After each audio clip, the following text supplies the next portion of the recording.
അതിപ്പോ നമ്മള് കയറ്റൂലേ. ഓക്കെ, ഒരു 10 രൂപ ഈസി ആയിട്ടിക്കാ. ഉപ്പ വേണ്ട കേട്ടോ, ഈസി മതി. 10 രൂപ മതിട്ടോ. ഒരു 50 രൂപ ആയിക്കോട്ടെ. അത് ഇച്ചല്ല, കെട്ടിയോക്ക. ഓക്ക് നാട്ടിർത്താരം പറയാ, അതൊരു പോരെ. ഫോൺ ഏതാ? അതെനിക്കറിയില്ലടാ. ബടായി ഫോണേ. അതല്ല, സിം ഏതാ? ഇത് പയ നോക്കിയടാ. പിന്നെ ഈ ചാർജ് കൊടുക്കണ പരിപാടി എങ്ങനെയാടാ? ഫോണേ വിളിക്കാതിരുന്നാ മതി. തന്നെ വിളിക്കാതാ മതി. അനക്ക് എന്തിന്റെ കേടാ? ഇച്ചോ? അല്ല, ഈ ഇരിക്കുന്നോന്. എന്താ നിങ്ങൾ ഈ പറയണേ? പെണ്ണ് കെട്ടിക്കേണ്ട സമയത്ത് ബാപ്പാര് ചെയ്തു കൊടുത്തില്ലേ ഇങ്ങനെയൊക്കെ ഉണ്ടാവും. നിന്റെ അടുത്തുനിന്ന് ഈസി ചാർജ് ചെയ്തതാ എന്റെ തെറ്റ്. എത്ര ദിവസമായിട്ടാ ഫോൺ വിളിച്ച് ശല്യപ്പെടുത്താൻ തുടങ്ങിയിട്ട്? ആങ്ങളേനോട് പറയണ്ടെന്ന് എഴുതിട്ടാ.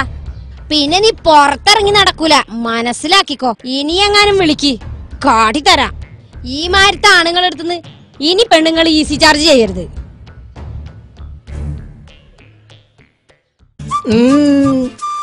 ഈസി വേണ്ട പോരെ, കൂപ്പ മതിട്ടോ.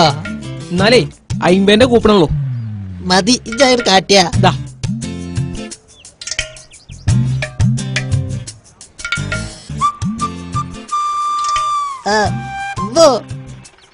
നമ്പർ എഴുതിയെടുത്തട്ടോ. കൂപ്പ നമ്പർ എഴുതിക്കട്ടോ. 24 35 99 11 56 73 71 05. ഒക്കെ എഴുതിയെടുത്തില്ലപ്പോ. ചാർജ് ചെയ്താട്ടാ. ഇവിടെ ഇരുന്ന ഏതായാലും മുതലായി.